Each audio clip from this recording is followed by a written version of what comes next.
Gambit perform. They need to overcome all of the rigors of travel because they are one of the only teams that do not have a dedicated gaming house base for everybody. Very true, very true. I know Pinoy, Cabochard, and Nick has now moved to Berlin to live in an apartment together, and obviously Edward and Diamond will join in whenever they can, but there's still the travel time going on. It's going to be interesting to see how they can handle themselves. That's already a step better than the old Gambit lineup.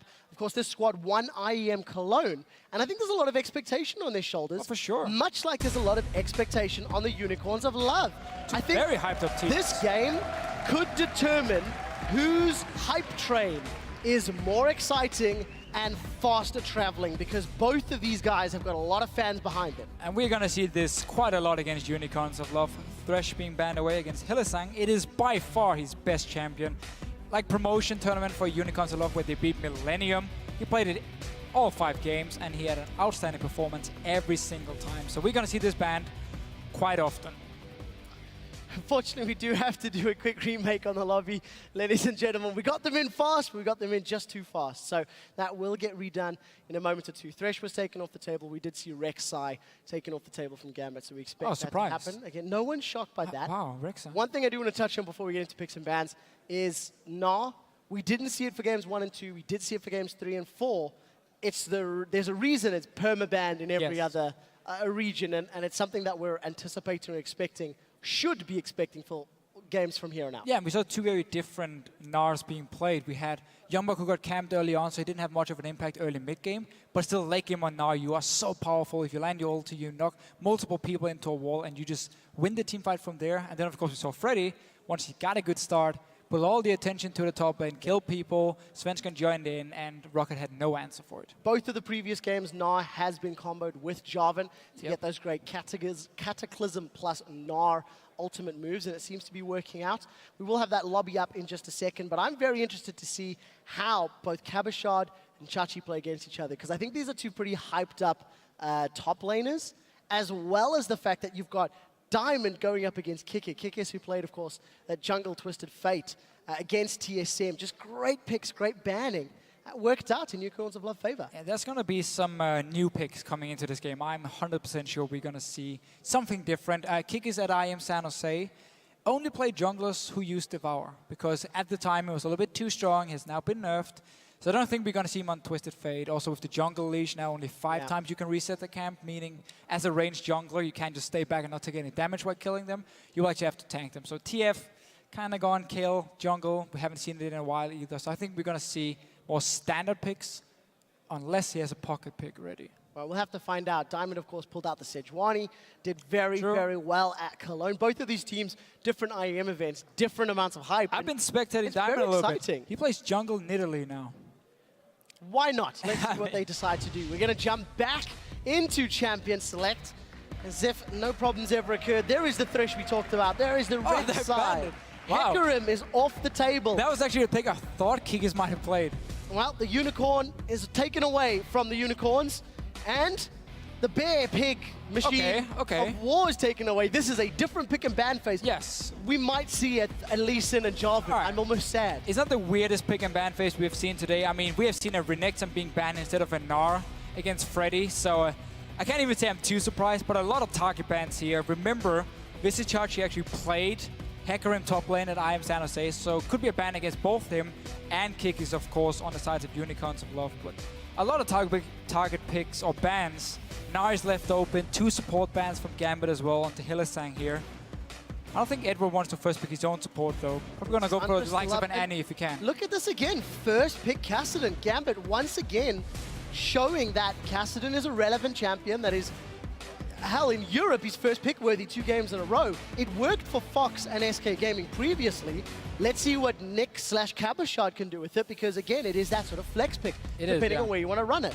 It is definitely a flex pick, which but does Chachi get Gnar? It is the main reason for teams first picking it here in Europe, because it is a flex pick where if you take a Gnar, you know it's going to the top lane and you can kind of try and build around it.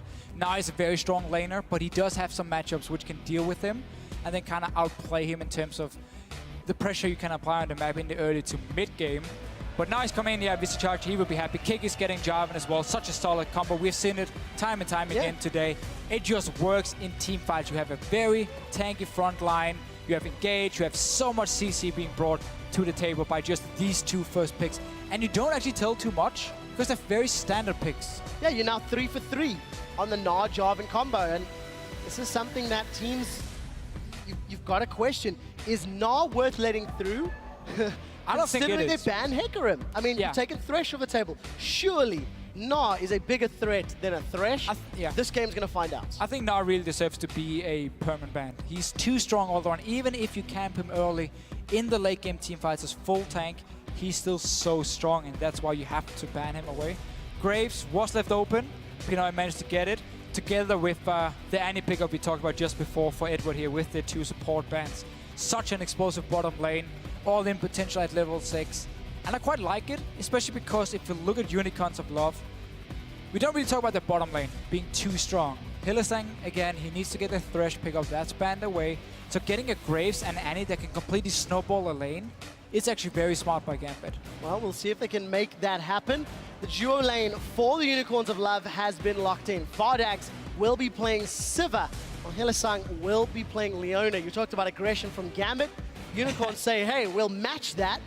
We think we can do it too. Yeah, full-on engage from Unicorns of Love. You have a strong team fight. You even have pick potential through the Leona and, of course, the Jarvan with the engage they can do.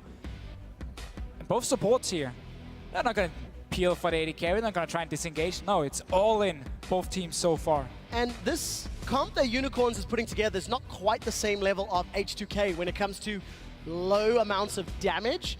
Because Gnar and Jarvan are going to be adding their bits and pieces on the side, but there's a lot of pressure now on this Is it going to be jungle Sivir. in Italy? Oh, let's not get too excited. We're talking about, we don't like to talk about hovers, Deficio. Wait for it to get locked in. Gonna give it a few more seconds. Let's keep talking. Unicorns, what are they gonna put in the mid lane? There are still a bunch of assassins available if Power of Evil wants to go that route. Fair enough. This is why we don't talk hovers, You're correct. Deficio. You're correct. Lee Sin and Cassiopeia locked in for Gambit. So Casio once again, they played in both the lanes, so it's another flex pick. Unicorns of Love doesn't really know what's going to happen in terms of the laning or the solo laners just yet here.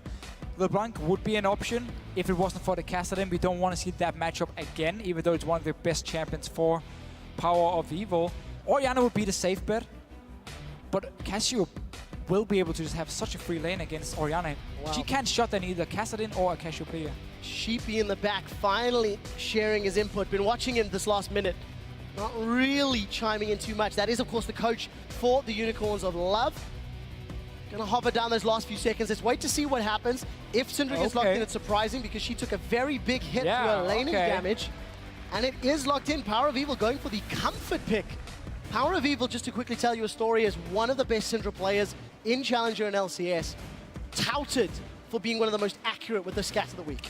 Yeah, so Syndra here changes in 4.1, lost quite a lot of damage early game on her Q, and also her stun now, her E, is a lot harder to hit. A smaller hitbox.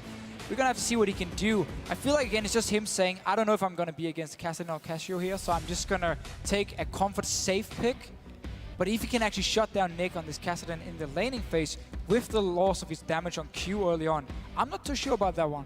Right, we'll see how it works out. On the side of Unicorns of Love, they have got so much CC.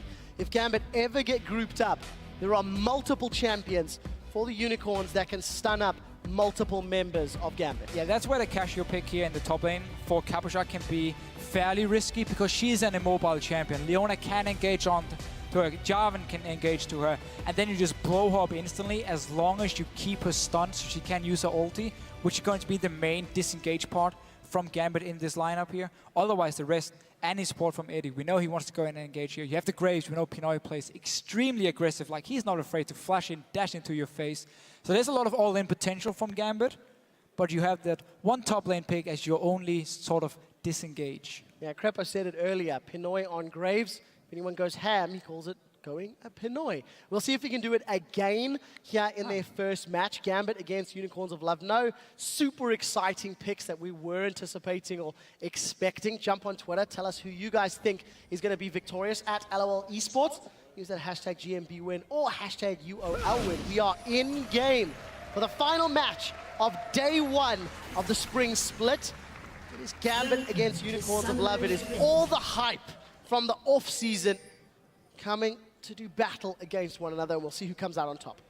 And we're going to have to see what Unicorns of Love wants to do in this mid-game, where their comp has a very big power spike through Syndra, of course, getting 1 or 2 items completed. Gnar, when he becomes so scary and he has a lot of damage still before he goes full late game, where he becomes more of just a tank with a lot of CC. Because Gambit, we know they scale into late game really well here.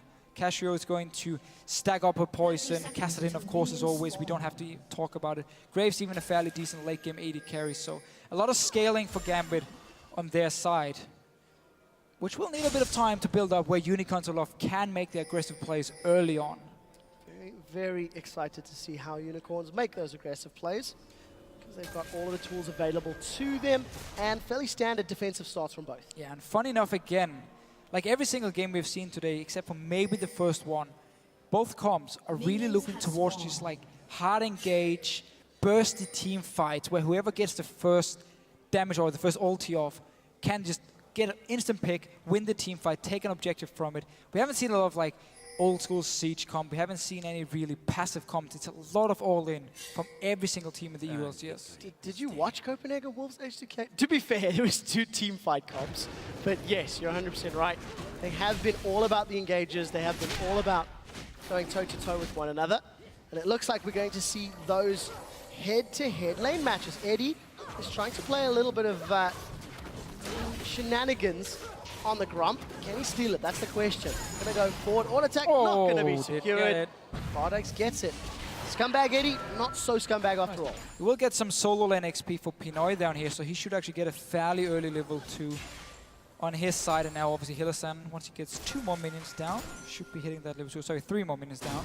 Should be getting that level 2 for both him and Vardax. Well, let's see if he can make those flashy collateral damage plays like he did in Cologne. Pinoy on Graves once again. He's able to 1v1 double lift a couple times, so no pressure, buddy. Only 7 times. See if you can live up to the same level of performance. And it's going to be a very, very aggressive lane matchup. I'm interested to see how Hillisang plays as well, considering that he's going to have that option to go all in on Eddie. Very surprised they actually didn't all in. So you take the Grump here, you get early level 2 on Leona. You have to just go straight for the all in. There was level 1 on Edward, level 1 on Pinoy at that time. And they just stayed back, played it very passive. But we've seen this before from the bottom lane, because Unicorns of Love is all about kickies, and the solo lane is making the plays. The bottom lane often just play a little bit too passive and just sit and farm and farm and farm and try and be strong in team fights. But right here, they lost a golden opportunity of going all in with Leona. Well, we'll have to see if they can make that one count for them. We do catch a brief sight of the top lane. Cabashar trying to put some hurt down onto Chachi. Not really affecting him CS-wise, but we'll have to see how well Vizichachi can keep his sustain up, keep his hit points up, while simultaneously farming. And this is one of the picks that can do really well against Gnar early on, because you out-damage him, you force him away, and we keep seeing this matchup here going like this, where Cabashar will constantly move forward, force Vizichachi to back away and just try and farm with Boomerang. Also, White Diamond showed himself on the top side in case Kikis came for an early gank. Diamond would have been there to counter gank it, and actually didn't go back and upgrade his Hunter's Machete early, so he's going to fall behind in gold now compared to Kikis, who did their 3 camps, went back to base, upgrade early, so get a 30 gold from every camp now. That's going to be, could be a little problem for Diamond. He's going back now, though. Well, we'll see how it affects him in terms of the total gold. Just a couple of camps, 5 CS at the moment. Chachi under tower, taking so much damage from Cabashar. But look what Diamond is doing here. Skirmishes Saber. I haven't seen that on Lee Sin ever, actually. But it will allow me to get the true damage for a few seconds. And, oh, this charge is dropping very low here. But at the same time, get the 20% damage reduction onto his target. Kikis onto the mid lane. Want to try and shut down Nyx. Oh, let's see. There's the slide. There's the glide. Nyx gets caught and he gets sent back. It's not over yet. Pinoy gets stunned up. Vardax in return stunned by Edward. They trade damage back and forth, and Hillisang is the one that comes away worse for wear. First blood secured by the Unicorns of Love in that middle lane from a very, very good dive. Oh, Pinoy's caught. Once again, Vardax goes in. Vardax is going to get caught out. We do see Hillisang continues to push. Ignite's ticking. The minion auto attack is not enough. And Pinoy manages to walk away. That was so, so close. Yeah, now Unicorns of Love playing aggressive in the bottom lane. When as soon as they knew where Diamond was on the map, went for the all-in from Hillisang here. But in the mid lane, getting an early kill on Kassadin. Rocket tried in the last game. It didn't work for them. Unicorns of Love, they show how it's done. We'll see how that works out for them. Sides, Diamond and Kick is now trading back and forth.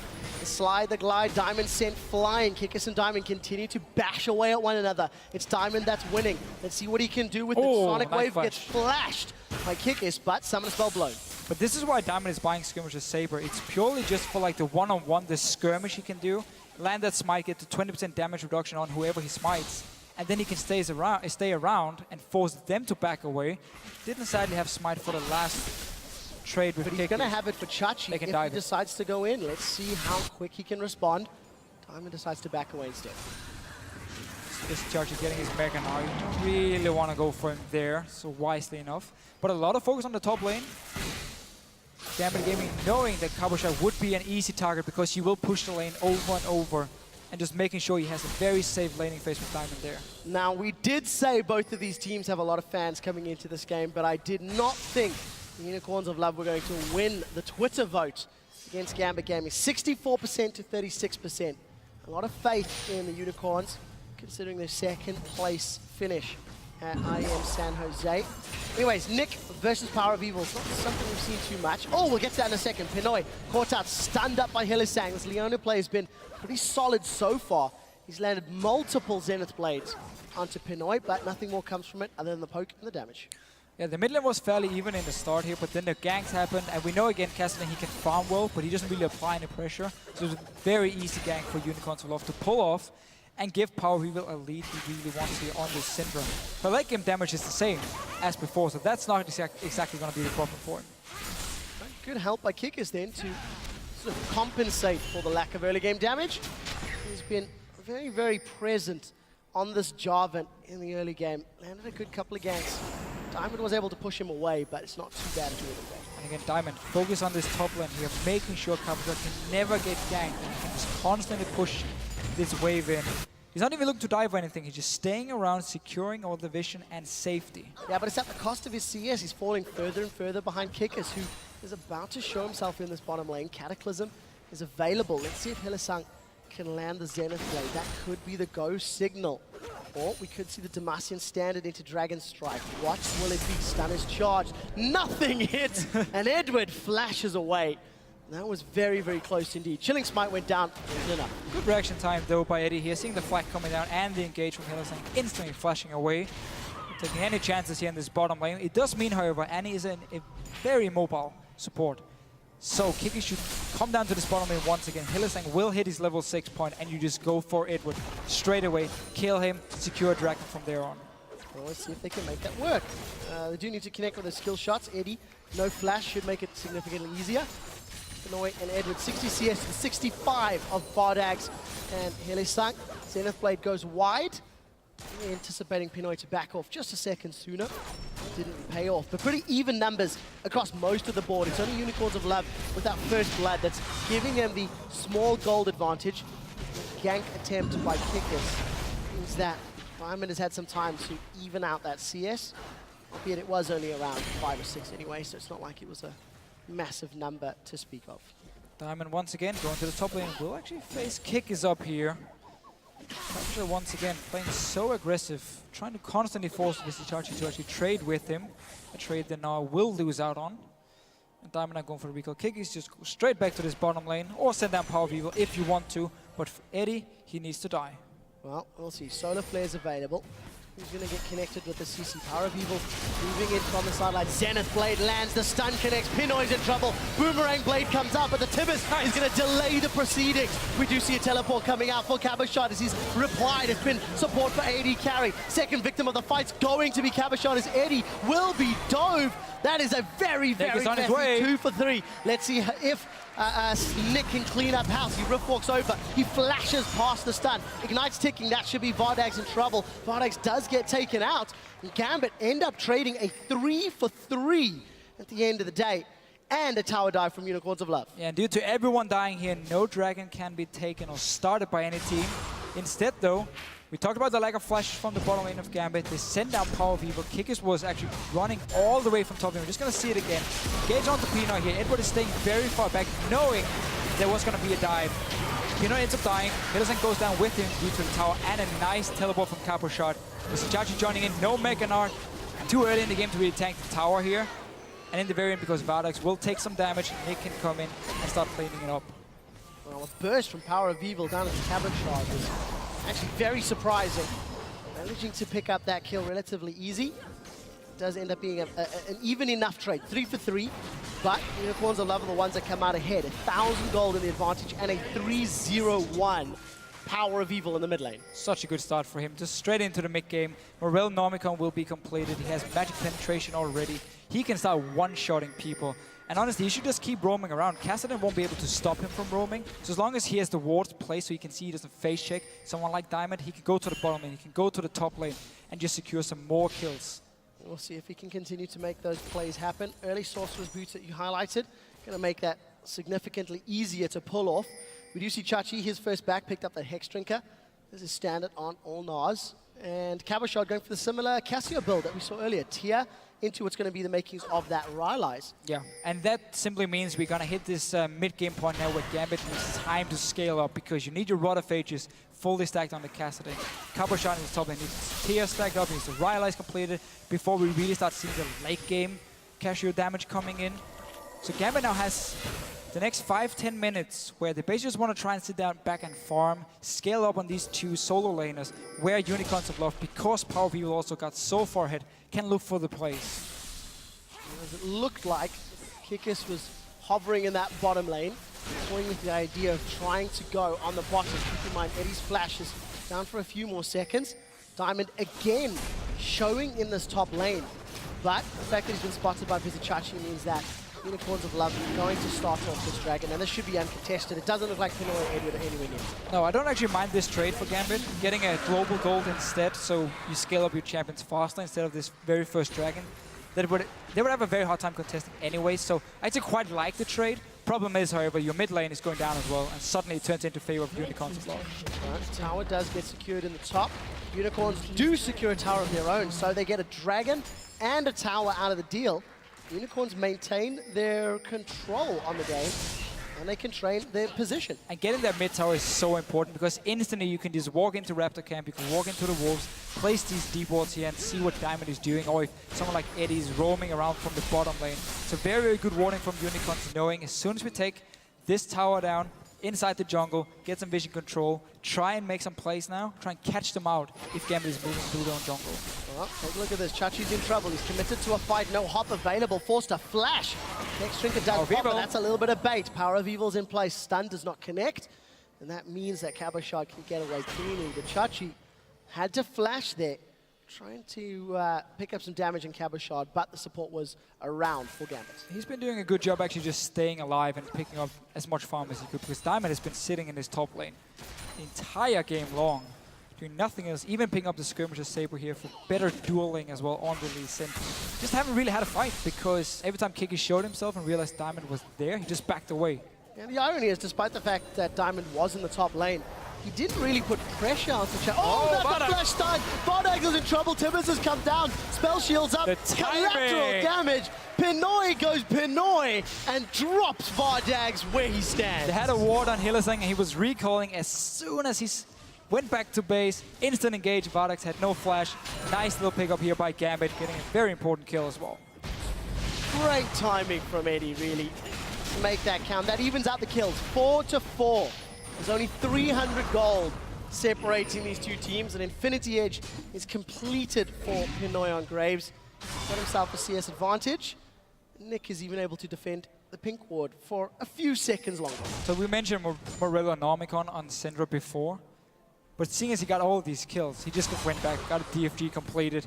Again, Power of Evil, he really needs to try and find some picks here, because he can one-shot close to everyone. Let's see if he can. Warrior Enchantment completed for Diamond Prox on Lee Sin. Kikis has had the same for a little while. Rylai's completed for Cabochard. Already touched on the Eye Edge, the Rod of Ages, and the DFG. If you take a look at the supports, fairly similar in terms of your Moby Boost and Spikes. Oh, Eddie. Eddie's been There's no caught out. flash. He's been knocked in the air. He's been stunned by Power of Evil. One more kill, going over to PoE. Straight for the top end. 4-0-1. Cabochard teleporting to safety. Smart. That's a massive, massive win. Another kill for Power of Evil and the cooldown from Cabochard. Massive advantage to the Unicorns. Yeah, Gambit are trying to reply to the push from Unicorns Aloft by taking the mid lane here, but they have to push it all the way now. I don't think they've taken any damage from the laning phase, so Unicorns of Love can just keep pushing down their 4 members. Well, let's see if they group themselves up. Pinoy's pushing on the bottom lane. It's 1 tower to 2.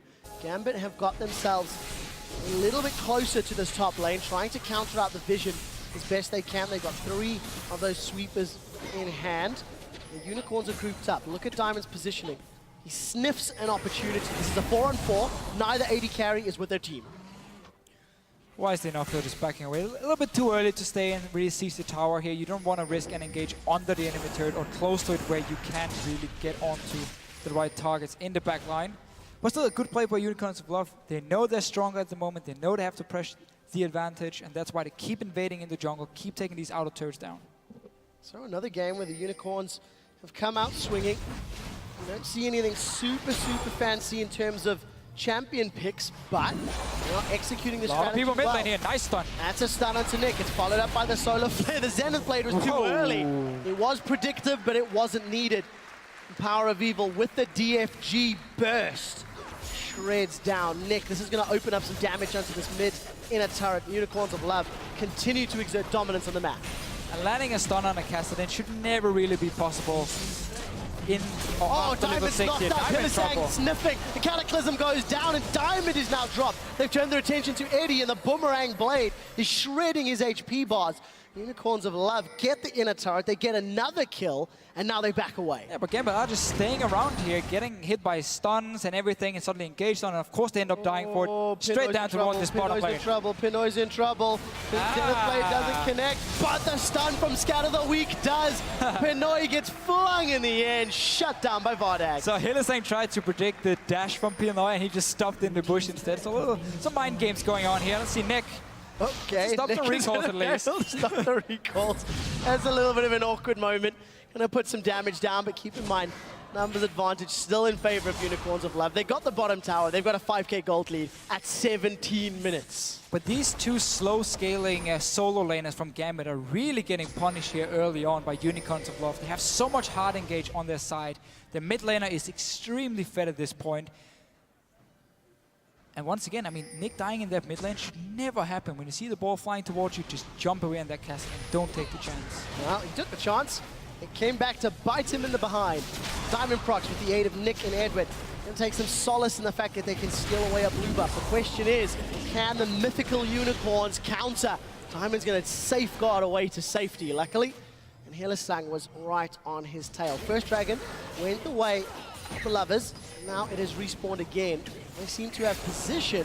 Let's see if Gambit want to come in. This is risky. They should big fight. goal No. difference. This is so risky for Gambit if they actually want to try. They're sneaking around here. Eddie needs to land a perfect tables if they want to fight. Well, Kikis has gone in. He's used that chilling smite on Diamond. That's a big stun! Chachi throws Nick against the wall. The first victim is Eddie. Eddie didn't even have Tibbers for the fight. Dragon is regenning in the background. 4 versus 5. Unicorns of Love off a little low on HP. Now Nick is knocked up. Cataclysm down onto what's Diamond. happening, man? Syndra's got 2. Cabashard will be the next target as Hillisang shuts him down. Cabashard will get killed. Another dragon going the way of Unicorns of Love. Gambit, they like their dragons, but they shouldn't have forced that one. No, not at all. You know you're so much weaker right now, and yet you try and fight. I stand by my point, by the way. Eddie needs to land a perfect tables. He didn't have it. Just another reason not to fight in the first place for Gambit here, giving up more kills. Dragon as well to Unicorns of Love. Let's see it again. The entire Gambit team is also completely split up. This is Chachi with the engage. Edward instant dies. Doesn't have time to do anything. And now Unicorns of Love still very healthy, can re-engage. Nick, second time, Power of Evil lands a stun onto him and kills him. Well, there's a reason that Power of Evil Syndra is famed. We said it in Picks and Bans how good he is at landing those stuns. Despite the fact that in 5.1, Syndra got a nerf to her laning damage, and the fact that Scatter the Weak got some tweaks. Doesn't matter. He's still hitting them. He's still making them count, and against Kassadin, one of the most mobile champions. Yeah, I mean, okay, so the lane matchup actually made a lot of sense from Power of Evil's side because Kassadin, while he won't really be able to deny him all the farm, he won't be able to kill the Syndra instead. But the first gank from Kikis just completely snowballed it in favor of Power of Evil. And then he went down bottom lane, picked up 2 more kills, and from there on and out, completing DFG very early. He's just been destroying Gambit. I mean, this guy, He's hyped up for a reason, and the Yep. EU mid laners are hyped up for a reason. Hey, it's like you talked about this on Primetime League yesterday. How well is Power of Evil going to perform? Nick, one of the mid laners from 2014, that did perform well. That did have pretty good stats, despite being a little bit more utility-based. Unicorns are going to take an uncontested tower, and PoE making another big statement in the LCS. Diamond is sitting mid lane right here. Just keep pushing in. Get your inhibitor here. Gambit's going to give it up and just try and trade for 2 towers in mid and top lane instead. 21 minutes. Let's see what Gambit can do. They finally decided to back away. Diamond's coming through the jungle. Unicorns of Love. They throw down the solar flare, but they get the inhibitor. Uncontested. Gambit making a ploy to get some gold. Let's see if they commit to the fight. This is going to be a very risky call. Diamond gets jumped on by Kick as he instantly Dragon's Rages. Cataclysm goes down. First victim is going to be Diamond Prox. It's not over yet. Eddie's in the background. Tibbers is there and available. Decides not to use it just yet. We do see Unicorns of Love. They've got the numbers advantage. They continue to push down, but they got an inhibitor. 21 minutes, uncontested. Gambit couldn't pick a fight. Diamond 0-3-0. This skirmisher Saber Lee Sin is simply not having the impact that they wanted it to.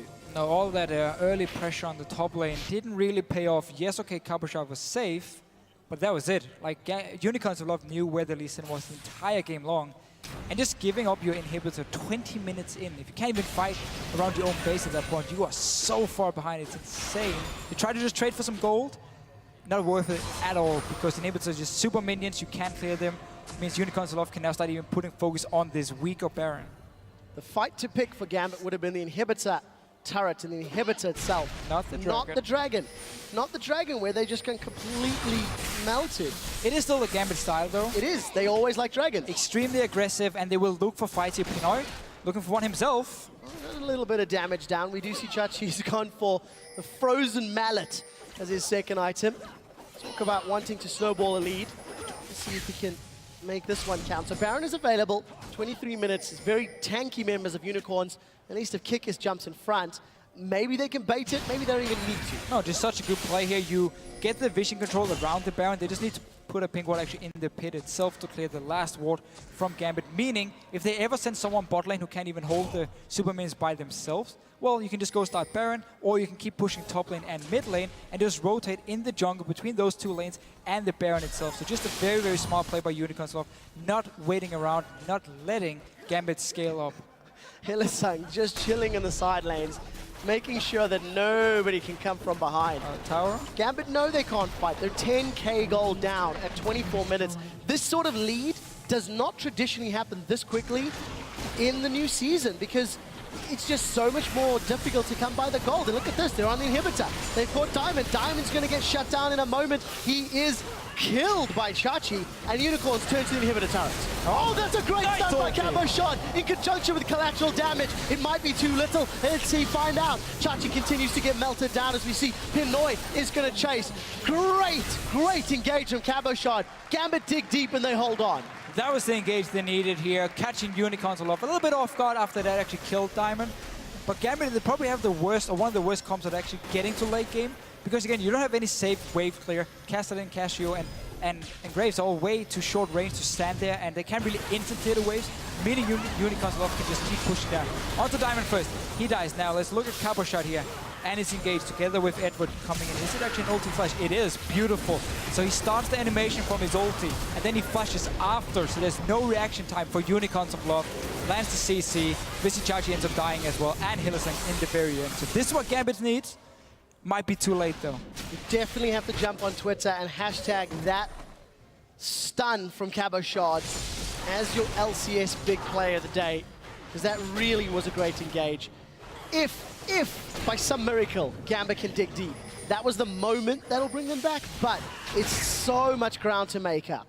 And look how early here Unicorns of Love have decided to get the Greater Vision Totem. Again, the new thing here in 5.1 is it's buff, shorter cooldown, cost less gold as well. So they have 2 pink wards now from Visichachi and Power of Evil at all times. So even if Gambit goes in, clears the one at Baron, you just have 2 extra ones you can put down, constantly keep the vision control and the pressure on Gambit's side. So I really like the pickup here from them. We'll see if they can make the vision work. You see, oh, that's the ultimate That's from a teleport. Ardax. He's going in. Chachi's going to throw the house. The solar flare comes down. Cabashard's locked up. He's going to block some of the burst, but this is messy. Cabashard's the first victim of the fight. Now Diamond Prox is being focused down. He's killed just after Pinoy, and Unicorns of Love, they go aggressive. Hillesang lands a Zenith Blade, but it's not going to be enough. There's still minions of the Nexus turrets. 3 members down for Gambit. Unicorns, they're on the Nexus turrets. At 26 minutes, they're looking to close. No, Cord Edward, he's knocked in the air. The Unicorns of Love are going to be riding high. They've got a Nexus turret down. They're taking out the second. And in 26 minutes, Unicorns of Love have obliterated Gambit. The hype train is with the love train. Completely destroyed Gambit and their late game scaling comp here. Such a greedy comp from Gambit as well. We saw all the focus from Diamond on the top lane. Didn't pay off, nothing happened. And because there was so much hard engage and there was the Syndra being so extremely strong from Power of Evil, Unicorns of Love just kept picking the fights. They got every single fight they wanted to. No chance of disengaging. Remember, as we talked about, it's only the Cassiopeia ulti as some sort of disengage from Gambit here. And Unicorns of Love just completely punished them for having such a slow comp. 9-0-5 from Power of Evil Syndra. But truthfully, it wasn't the Syndra that got them there. It was Syndra that closed. It was Kikis and The whole Jobin. setup. 1-0-13. He was the one that helped set up the first blood. Kikis was all around the map. And Hillesang in on every this single Leona. lane. We call him a one-trick pony, Hillesang on Thresh. This Leona play here, except for the one little thing into the laning phase where he didn't go aggressive enough, the rest was pure, was perfect. I mean, that was it. Every single time he had a chance to engage, he got in there. Jarvan obviously from Kikis followed in after getting that early kill for Power of Evil in the laning phase, as you just said.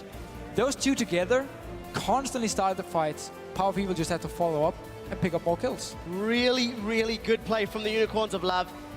This was the grudge match to end day 1 to determine which off-season squad who gained hype, who gained support at the IEMs is going to come out ahead.